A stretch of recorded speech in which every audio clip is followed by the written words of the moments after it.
So, recording? Yes. All right. So that's Narada Vyasa Samvada. Remember last time when we discussed, Vyasadeva was just thinking, why am I feeling so morose, empty inside and depressed inside? Is it because I haven't glorified bhakti enough? This bhakti is really favored so much by Bhagavan and all the saintly people. And I did not glorify that much. Would that be the reason? Just at that moment, when he was thinking inside like that, his Gurudev, Narada Muni, appears there. You know, when we have Paramatma sitting inside our heart, and when we are seriously and sincerely wanting to progress in bhakti, it doesn't take too long. Paramatma is sitting right there. He will send us the help that we need, externally and internally. Even before it is said that, even before we start to desire, Paramatma would know what we are going to desire. And he would make the arrangements accordingly outside and give us whatever we need inside. So Krishna is not too far for us.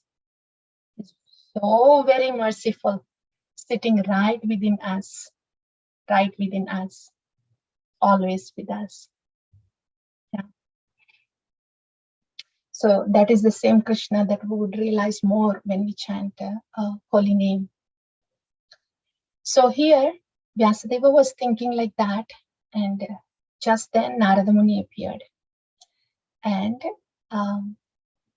then Vyasadeva invites Narada Muni very respectfully and gives him the seat. And then he still appears morose. And then Narada understands that. Right? So he starts the conversation now. He says, what does he say? Let's see. Beautiful one. See, Narada Muni is saying, okay, Vyasadeva, are you satisfied by identifying with the body or mind as objects of self-realization? Okay, Vyasadeva, you have compiled, you have divided one Veda into 4 Vedas. And whatever miscellaneous stuff is there, you have put in the 5th Veda as Puranas and Itihasas. Yeah. And in all this, what you have elaborately described is Dharma, Artha, Kama. How to perform Dharma, how to perform religion. See, for example, if we take Mahabharata, that's the major difference between Mahabharata and Srimad Bhagavatam. Mahabharata is more about Dharma.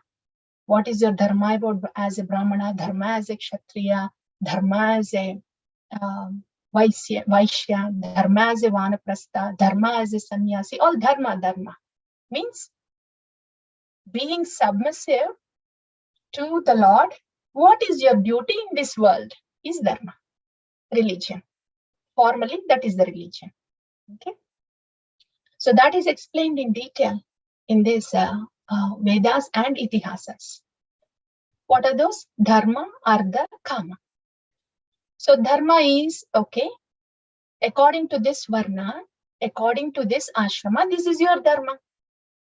Because you are in Brahmachari Ashrama, this is your Dharma. You serve your spiritual master and you gain the knowledge, Vedic knowledge. Okay. And then you gain the knowledge of how to live a Grihastha Ashrama. So you can make use of the Grihastha Ashrama also for your self-realization and purification. Those are the Dharma of a Brahmachari in a Ashrama. Ashramas are 4. Starts with Brahmachari Ashrama, then Grihastha Ashrama, then Vanaprastha Ashrama, then Sannyasi. Right? So ashramas are 4 in life, 4 stages in life. And Varnas are 4. According to individual talent and psychological predisposition, all of us are inclined to do certain kind of work. Some are inclined to teaching, and some are they are very steady and very peaceful, and they can transfer the information. So those who are in that mode of teaching and training, they are brahmanas. Yeah? And those who are in the mode of administration and management and controlling and organizing, etc., they are in the mode of kshatriyas.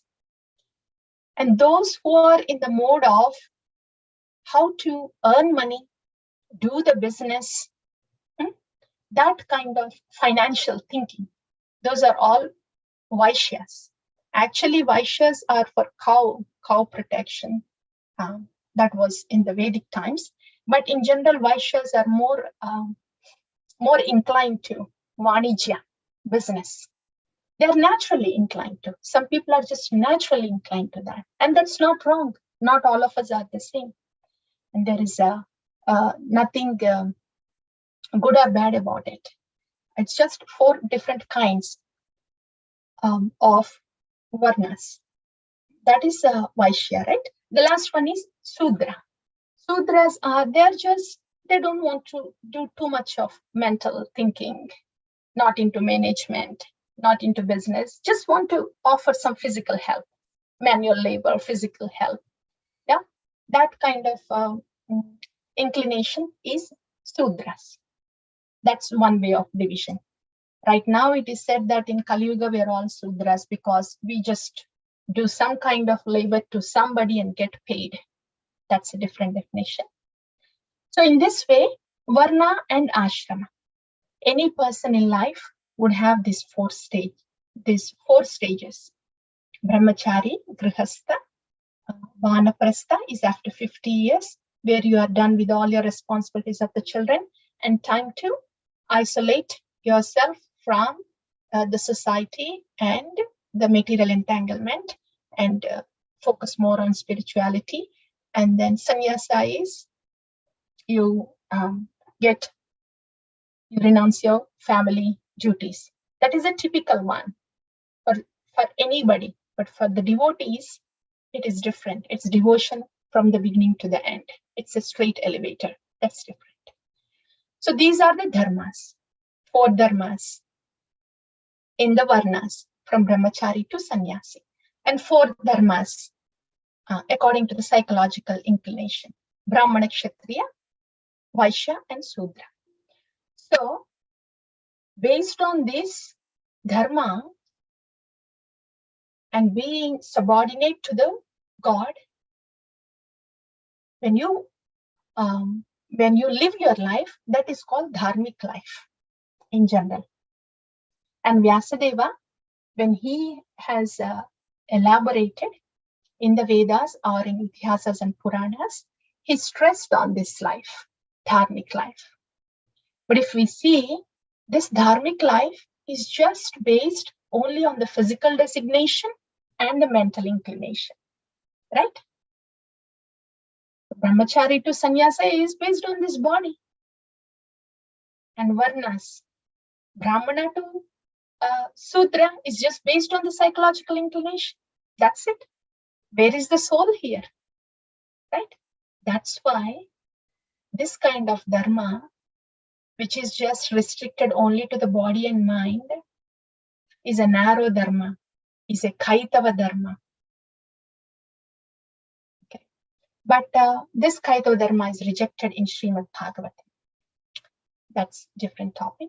But this dharma, this is what Vyasa Deva has elaborated.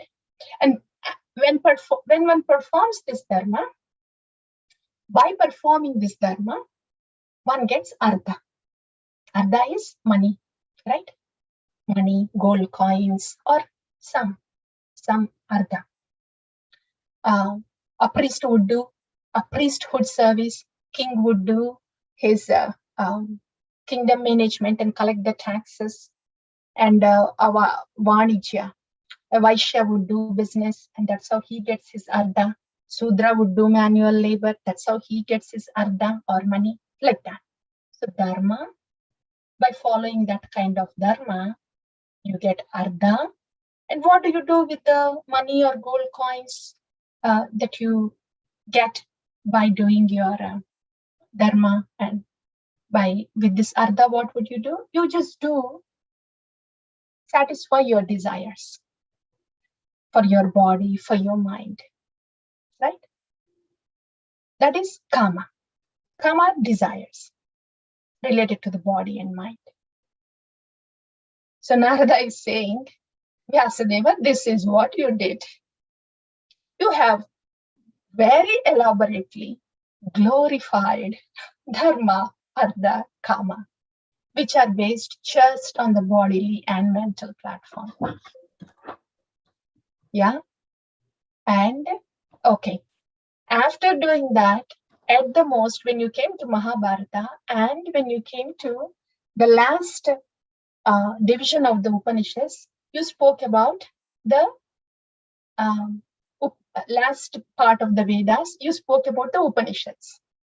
So in this Upanishads and in some parts of Mahabharata, you explained about the impersonal Brahman.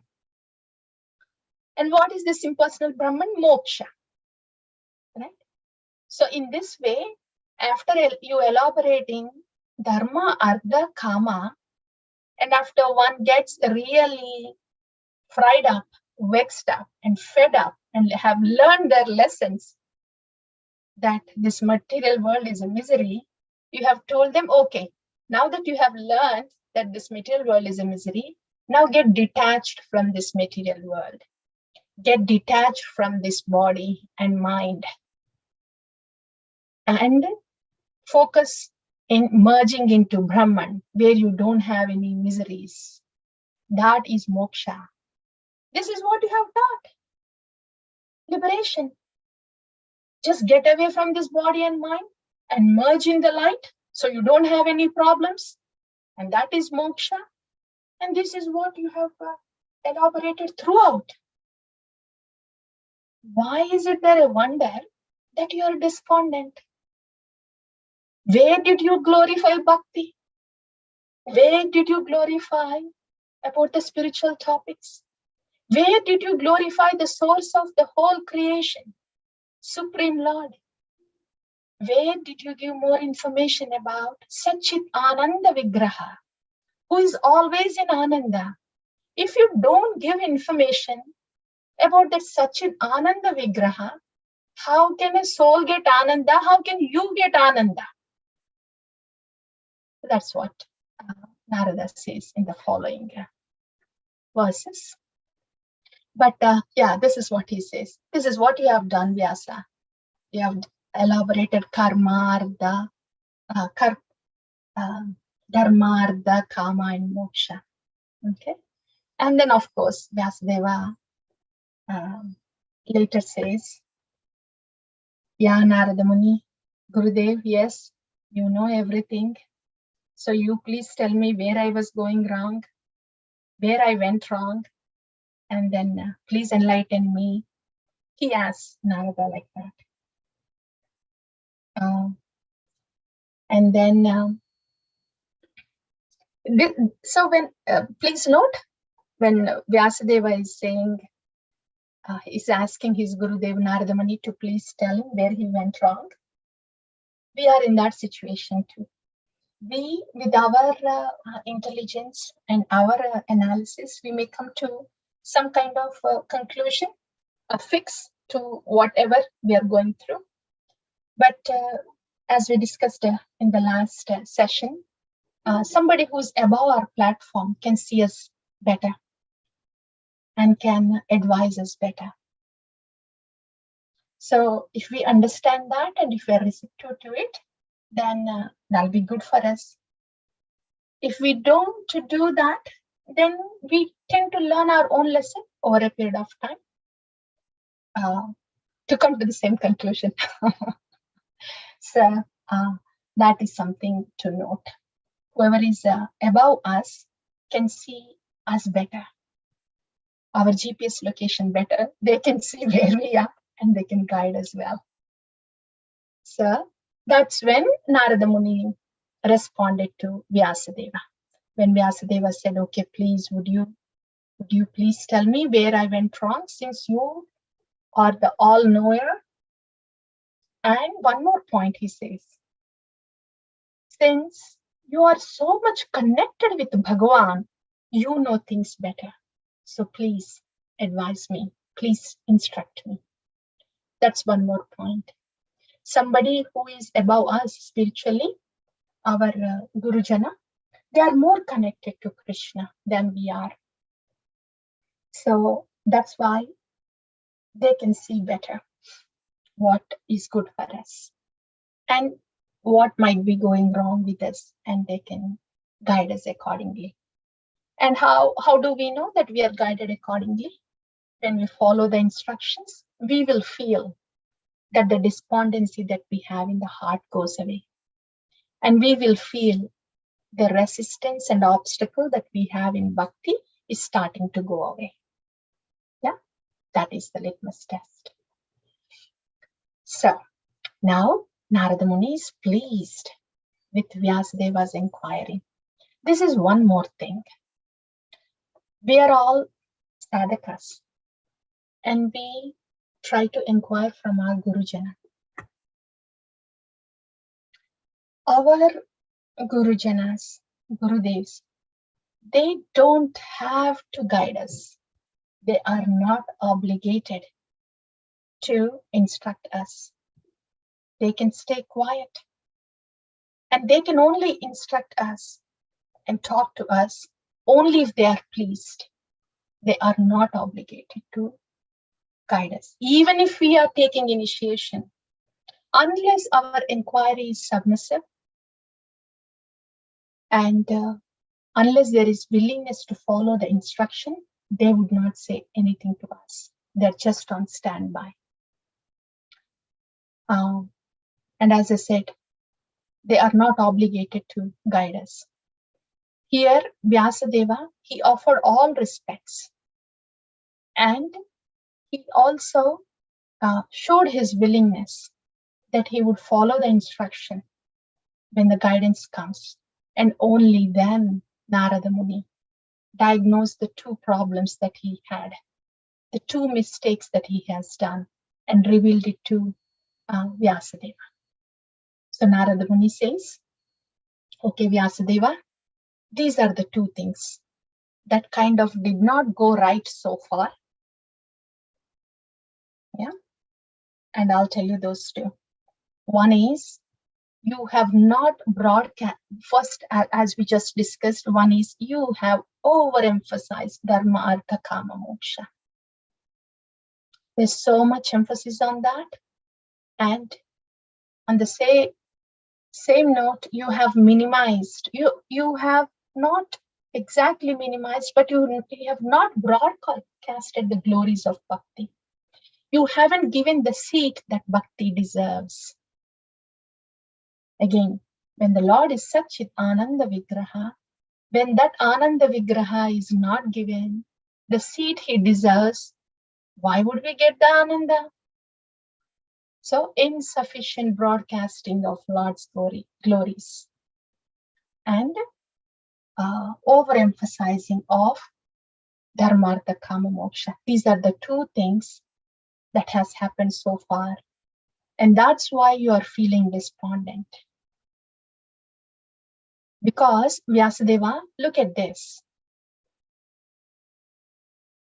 Materialistic literature.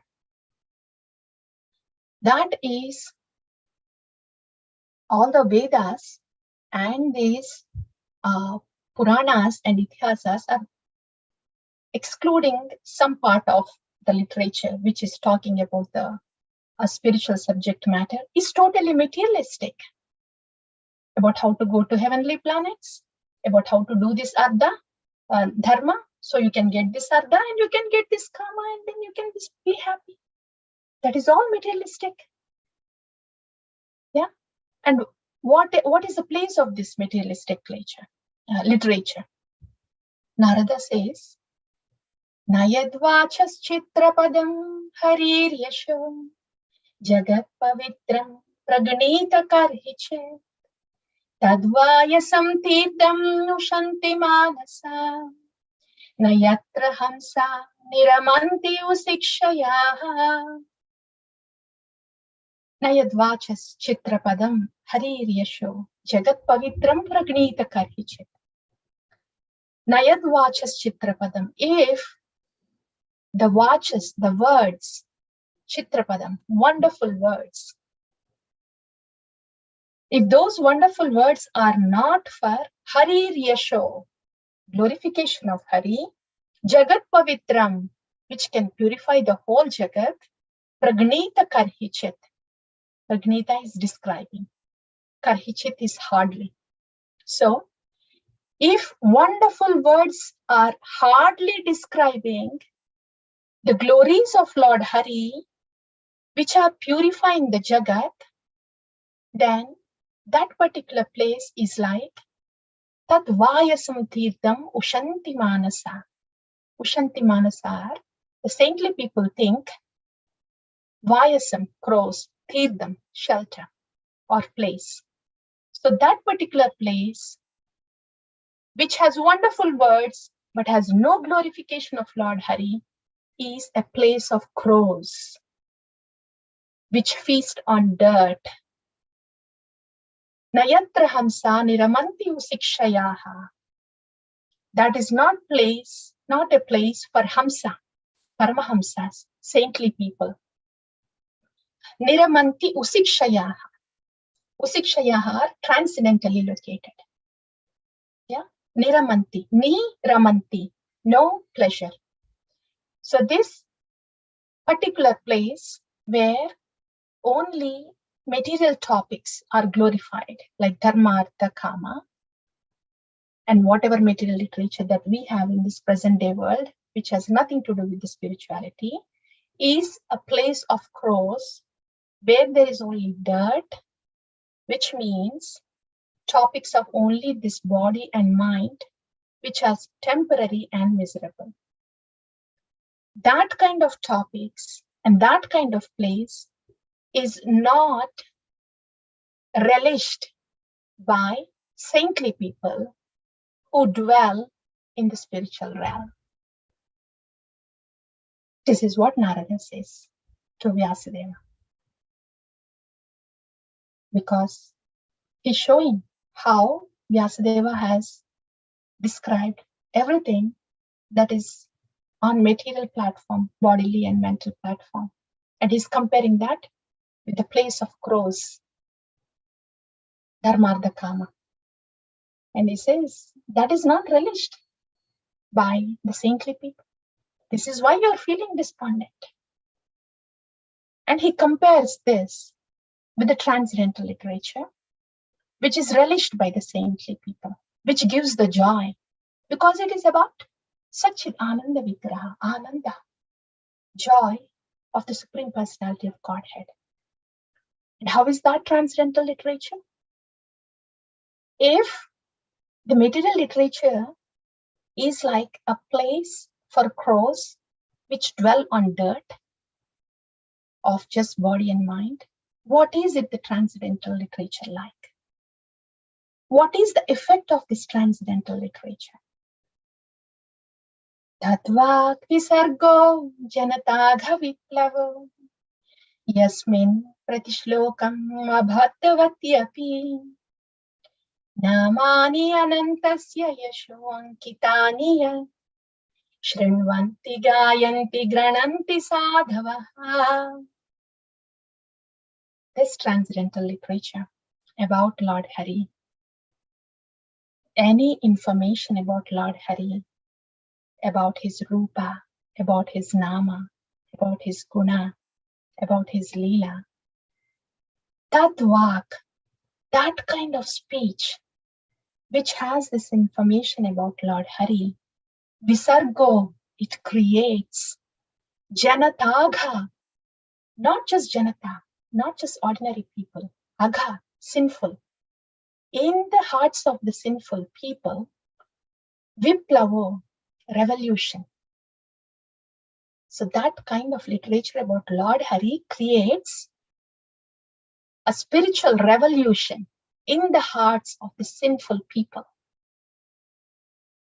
Yasmin pratishlokam abaddhavatyapi. Even if every verse is inadequately composed, imperfectly composed, still the potency will be the same, because it is about Hari, Lord Hari, who is in the spiritual platform, right? And who is again Sat Chit Ananda. That Sat and Chit has a lot of power. So even if there is some inadequacy in the literature, spiritual literature, in composing it, in presenting it, the potency will remain there. Namani anantasya yasho ankitanyat. Why is there that much potency? Because all those names that are described in that transcendental literature and the glories, yasha, glories of Hari that are described in that literature, they are potent and they are sung by Shrinvanti. They are heard by Gayanti. They are sung by Grananti. They are accepted by Sadavaha, all the saintly people. So why is that the saintly people are doing Shrinvanti, Gayanti, Grananti of this Yasho Ankitani, the glories of Lord Hari? Because it can create spiritual revolution even in the heart of the sinful people. What to speak of relishment by the saintly people? So that's the huge contrast between the material literature and the transcendental literature. We have our TV channels and social media. Oh my God, so many. The whole ether is just so chaotic with all these material vibrations, just about this body and mind. No wonder why there is so much of unrest in Kali Yuga. What do we expect when the ether is also agitated with the information about this body and mind? If that ether is to be purified and sanctified, then spiritual information needs to enter into that ether. Ether is spread everywhere, outside the body, inside the body. And when there is Hari Kirtan, and there is when Hari Katha, then the purification and sanctification of the ether happens.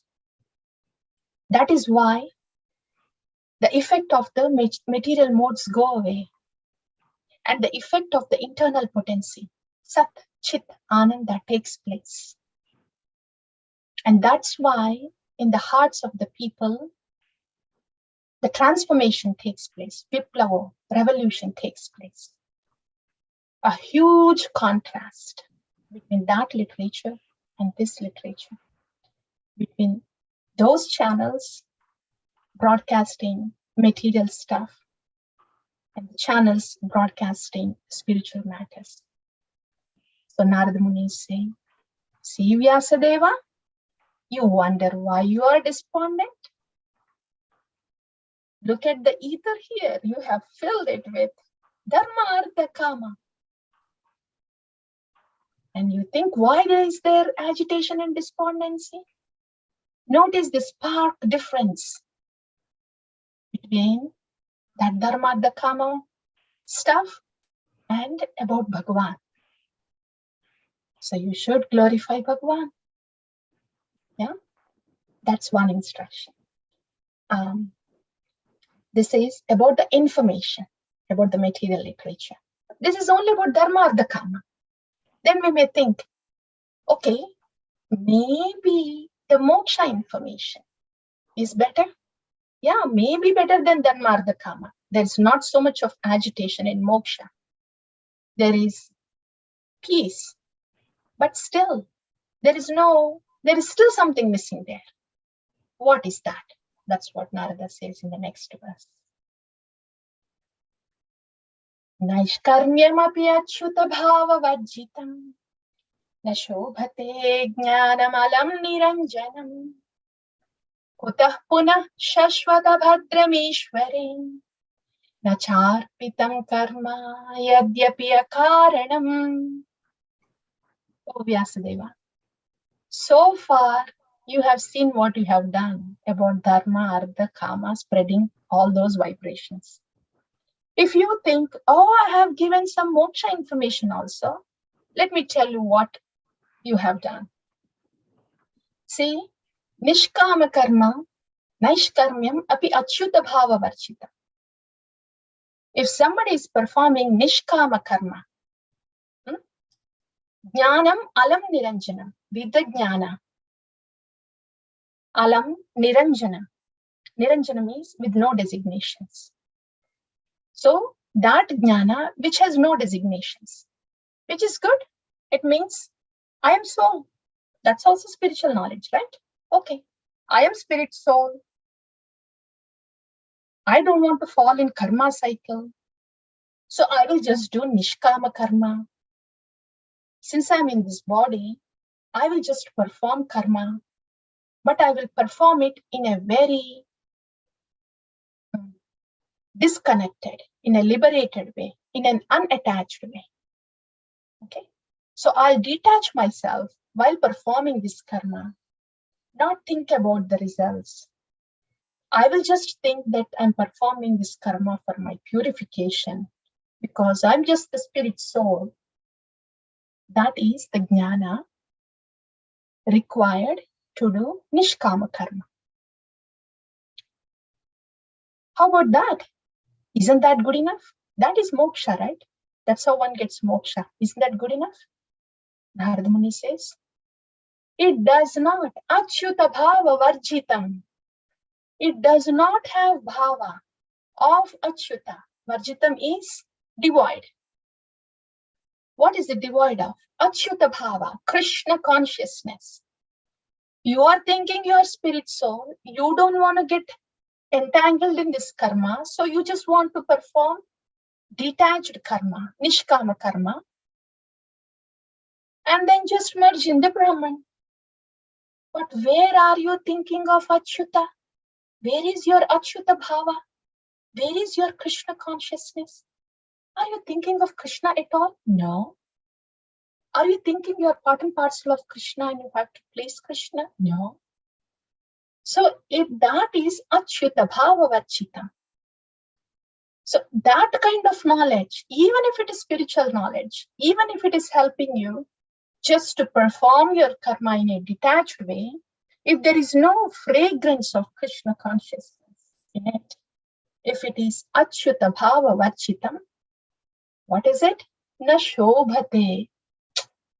It's no good, Vyasa. No good.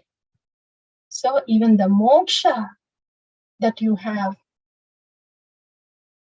elaborated in the last part of the Vedas, which is Upanishads, and in some parts of Mahabharata, is no good, Vyasa. That is why you're still feeling despondent. Yeah. And what to speak of the karma kanda that you have glorified, the karma kanda that you have encouraged, especially in the initial parts of the Vedas, the first two chapters in Samhitas and Brahmanakas. That karma kanda is Kutah punah shashvata bhadram ishware. Shashvata bhadram. Shashvat, always, abhadram, inauspicious. You're encouraging them to do the karma kanda so they can entangle in karma cycle. Just do some yajnas, go to the Swarga, enjoy this Indra Loka, Indra post, and then come back when your piety is exhausted and do more yajna and then go back to Swarga. What did you tell them? That is all karma kanda. They are just doing the karma to get enjoyment. And after the enjoyment is over, they are suffering and they are accumulating karma. And again do good karma to get the enjoyment. In this way, that is Sashvat, always abhadram, inauspicious. Because nacha arpitam karma. They have not arpita, they have not offered their karma to Ishvare, to Ishvara. Yatyapakaranam. That's how they are getting stuck in the karma cycle. Punah, punah, again and again. This is what the karma kanda you have taught in the initial part of the Vedas. This is all you have done, Vyasa. Nishkama karma yoga, jnana in the moksha part, karma kanda in the samhitas and aranyakas, samhitas and brahmanakas of Vedas, and dharmartha kama in the Puranas and Itihasas. Of course, the initial parts of the Vedas, in Samhitas, Brahmanakas, and Aranyakas. So this is why there is so much despondency in you, Vyasa. If you are despondent like this, who has compiled all the Vedic literature that has emanated from the mouth of Brahma, enlightened by the Lord himself? What to speak of the ordinary people who would be following what you have said in Vedanta Sutra, in the Itihasas? They will be despondent also. Okay. And Vyasa, just to let you know, an icing on the cake, in a not a nice way, sarcastic way, whatever you have done in this literature so far has only encouraged natural enjoying tendency of the people. It means you have only made them more caught up in this material entanglement. You have not given them bhakti which can get the people out of the material entanglement. Yeah. And this beautiful sloka here, we will pause our session here with this beautiful sloka. It is not given here, the 14th one. They're just only the meaning is given here. But the sloka is a beautiful one, very much beautiful. It explains the metaphysics of why we have misery. So we will talk about that. I will bring up that sloka here. 14th sloka. Let me try to bring it up. Srimad Bhagavatam. 14th sloka. Canto 1, 5th chapter. A beautiful one. Especially for those who wants to know, why do we have these miseries at a metaphysical level? Mechanics. Can you please tell me the mechanics of it? So do you see the Veda-based screen, please? Yep, not yet. Okay, I will stop share and reshare it. This is why we feel miseries. Not this one. Is that the 4th sloka? One. Let me check. Yes, Prabhu, 14th sloka. Yeah. Chapter 5, 14th sloka. This is a beautiful one. This is beautiful because you will see why this is beautiful. Are you able to see again the sloka? Yes. Okay, good. Yeah. So, so far, Narada Muni has said what went wrong, right? We have talked about the ether and vibration. From a devotional perspective, we have already talked. Dharma Artha Kama talks only about the material subject matters, which is body and mind, and is not giving the information about Satchit Ananda Vigraha. Even the moksha is not giving the information about Satchidananda Vigraha. Moksha is just giving information about the soul only, but not about Bhagavan, his pastimes and qualities. Okay? So, all that was said by Narada so far, we have explained, we have understood that from a devotional perspective. Right? Why is there despondency? But some people would like to know the mechanics behind it. There are people who would want to understand the root cause in terms of mechanics.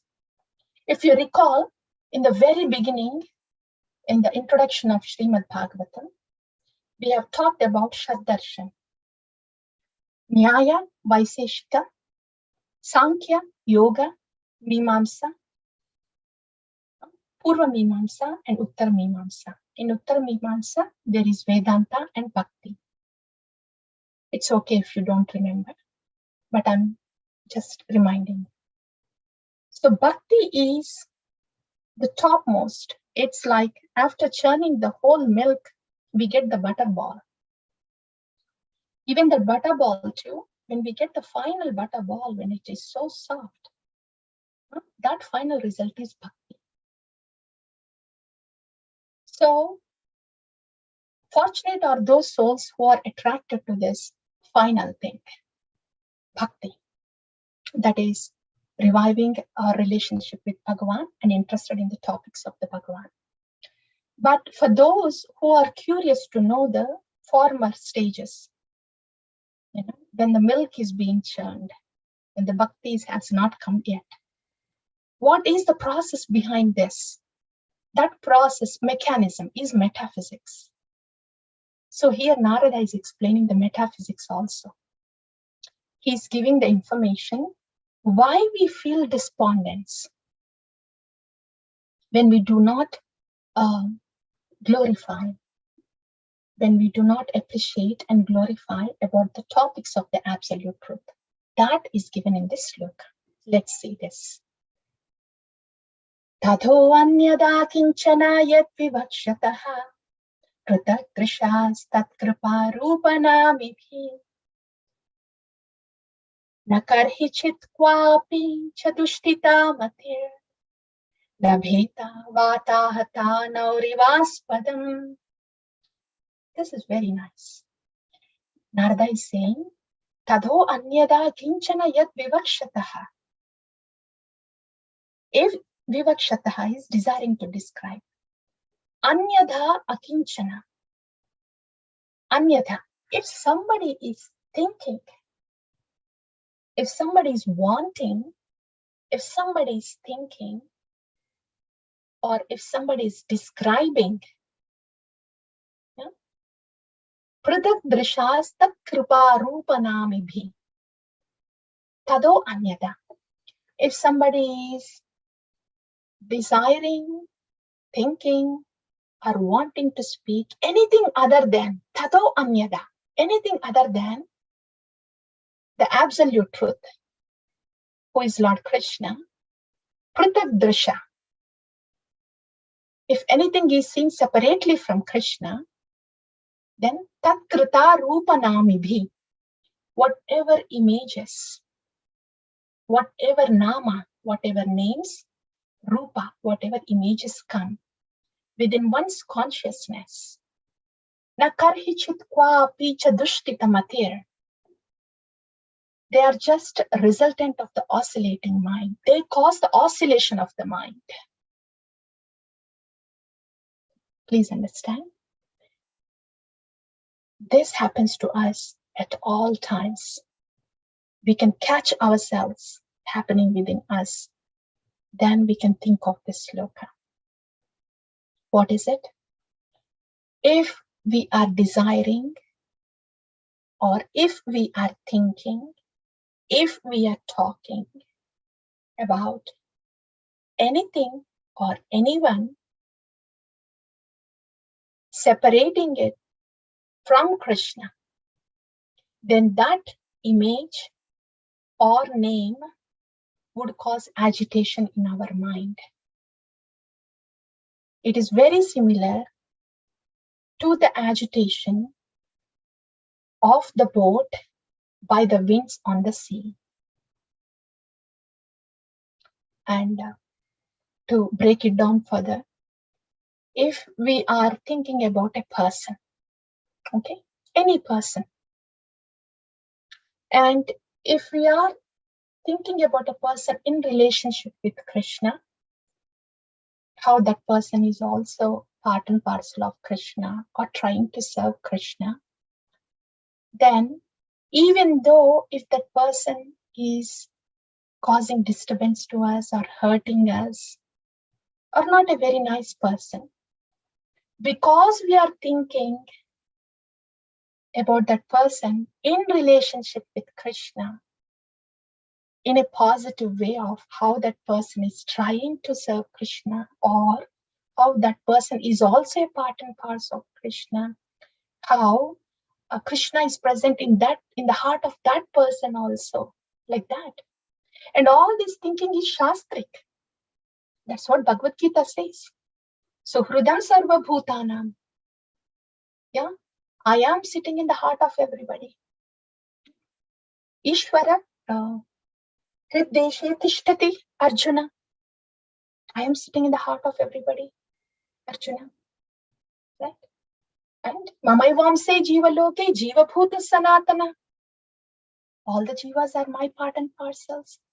So that particular person, whoever we are thinking of, even though we may not like them much, even though they are annoying us in our own view, even though we have some differences with that person, if we are looking at that person from this perspective of Shastra, as said in Bhagavad Gita by Lord Krishna, how that person is related to, he is a part and parcel of Krishna, and Krishna is sitting in their heart. And how Srimad Bhagavatam and Chaitanya Charitamrita encourages us to see everybody that how they are trying to serve Krishna. So if we are perceiving anybody with this vision, then the mind will not be agitated much. Then our boat on the ocean will not be encountering so much of winds. So it will stay steady. The journey will be steady in this material ocean. So that is the import of this sloka. So whenever we feel that our mind is agitated, then we know why that is happening. Because we are not relating that particular person or incident or that arrangement in our life with Krishna in light of Shastra and Guru. Yeah, that is the reason for our agitation. Not so much external, not about that particular person or that particular situation in life. It is our understanding and our perception that is causing agitation in us. So how does that agitation go away? We want to change our perception in light of Shastra under the guidance of Sadhu. That is why this is a very important sloka. So we cannot point out fingers to anybody, anything outside. We just want to get tweaking, fixing within inside, in light of Shastra and Sadhu. I'm going to pause here. Okay. So we have, what did we discuss so far? Narada came to Vyasadeva. Right? Soon after Vyasa was thinking, where did I go wrong? Narada came and Vyasadeva very respectfully invited and submissively inquired, could you please tell me where did I go wrong? Where did I go wrong, Gurudev? Then Gurudev says, okay, Vyasa, these are the things you have over-glorified, dharma, artha, kama, and moksha. And you have not given enough glories. You have not done enough broadcasting of bhakti. See, look at this, all this transcendental literature, which is devoid of bhakti, is like crows. That's no good. It's not liked by saintly people or by Bhagavan.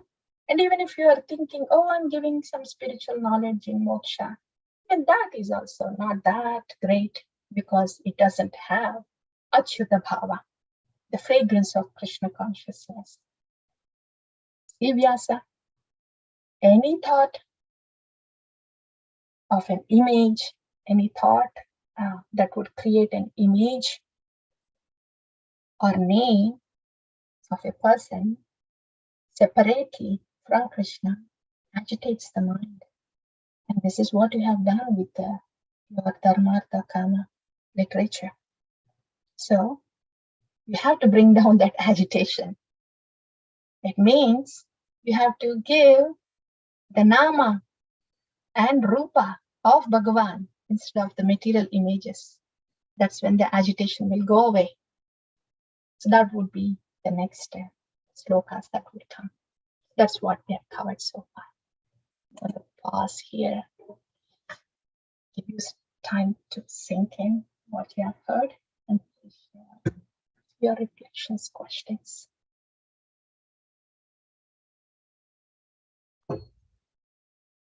Hare Krishna, Mataji. Hare Krishna, Prabhu. Mataji, I have a question. Isn't it Krishna's plan why Vyasa Maharshi has glorified more on Artha Kama? Yeah. Everything is Krishna's plan, Prabhu. And why is it Krishna's plan? Because we get all kinds of thoughts. We don't get only bhakti thoughts. We'll be like, why can't I do this? Why can't I do that? So we get those thoughts. So all this that has happened is, if you get these thoughts, if you do these actions, this will be the result. So instead, we have seen it all. The conversation has happened. So if you have these thoughts, these are the answers. It's all futile. Now just go to bhakti to bring that message out. That's one thing. And second thing is, not everybody is ready for bhakti, Prabhu. The fact that we are in this material world means we have a lot of tendency. We are filled with the tendency of material enjoyment. So even if the information of bhakti is given to everybody, not everybody is attracted right away. So they have to live some kind of dharmic life, some kind of life with subordination to God, So they need that kind of life. Who has that ignorance and passion and cannot come to goodness and devotion quickly?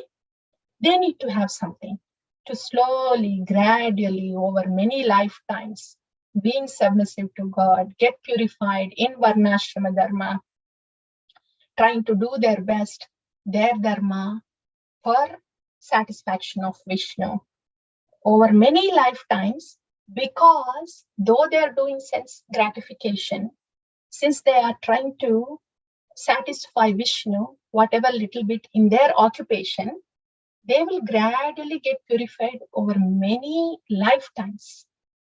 And when a lot of the passion and ignorance goes away, when a pure devotee's association gets to them, then they will be ready for bhakti.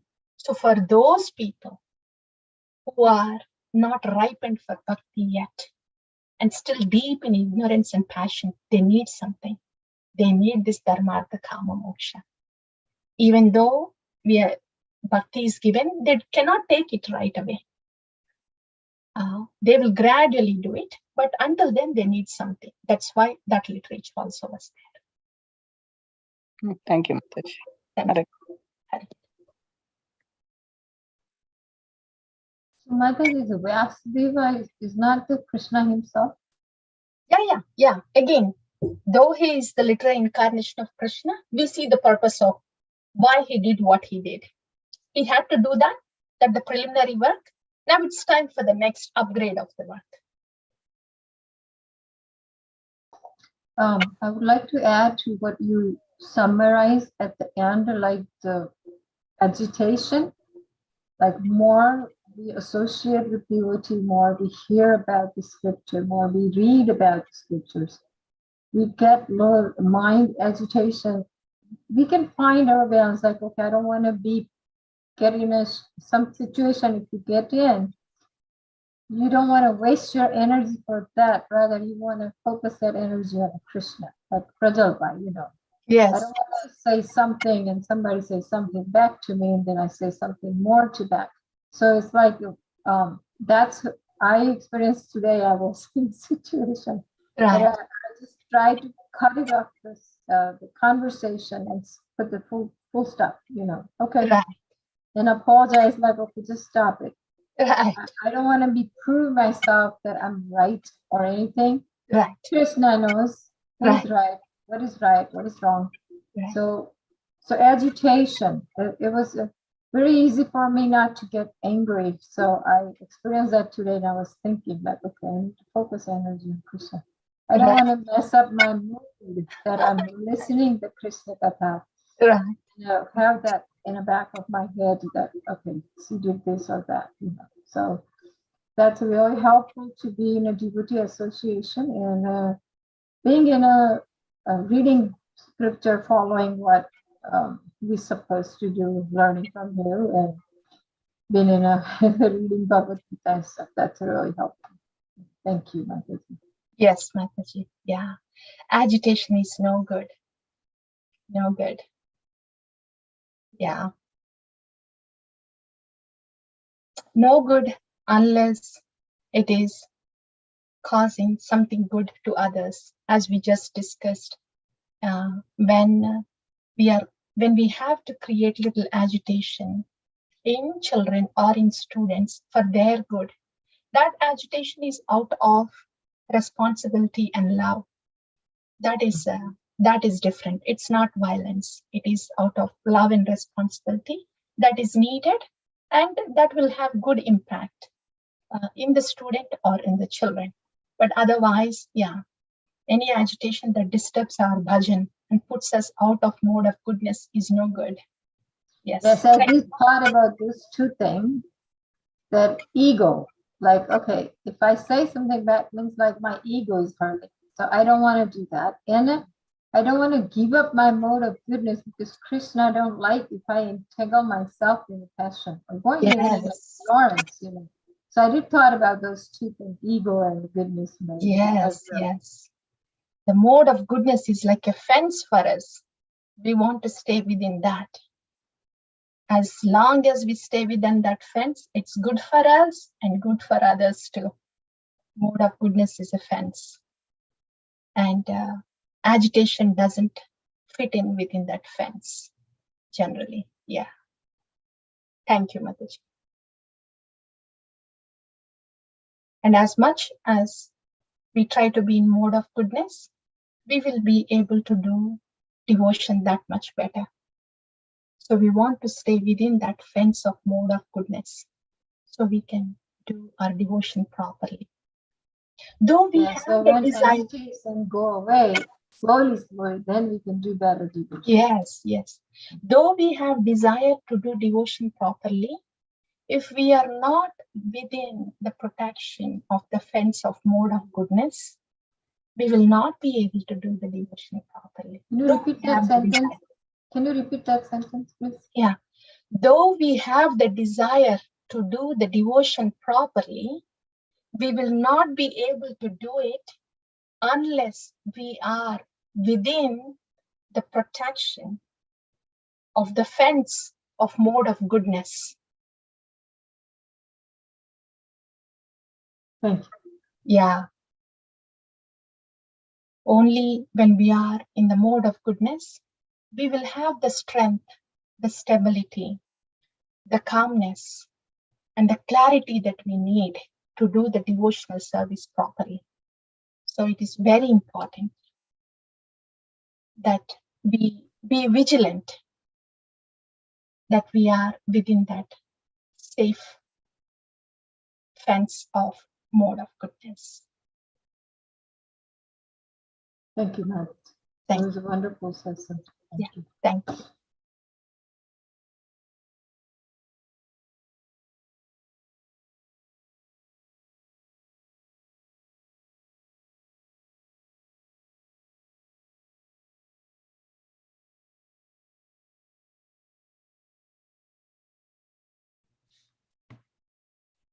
Hare Krishna Mataji.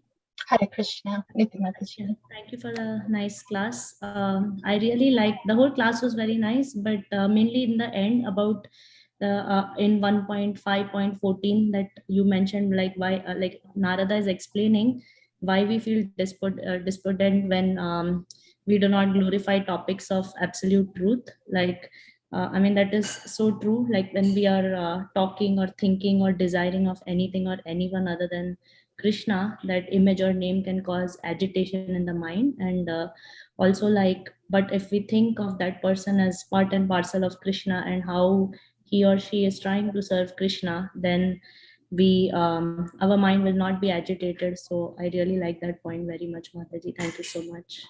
Thank you, Mataji. Thank you. Thank you for the reinforcement.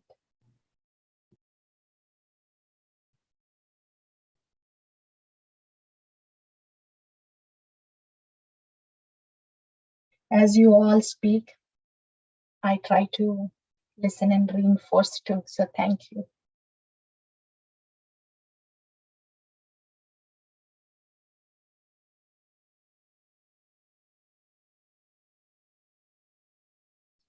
Okay. Anything else? If nothing, no more, then we can pause here. Okay. See, most of us are doing the travels this weekend, either sick or traveling, but we are fortunate we are able to get together and hear some Krishna Katha from Sri Narada. Yeah. Sri Narada Muni ki jai. Sri Vyasadeva ki jai. Srimad Bhagavatam ki jai. Srila Prabhupada ki jai. Samaveda Bhakta Vrinda ki jai. Vancha kalpatarubhyascha kripa sindhubhya eva cha. Patitanam pavanebhyo Vaishnavebhyo namo namaha. Hare Krishna.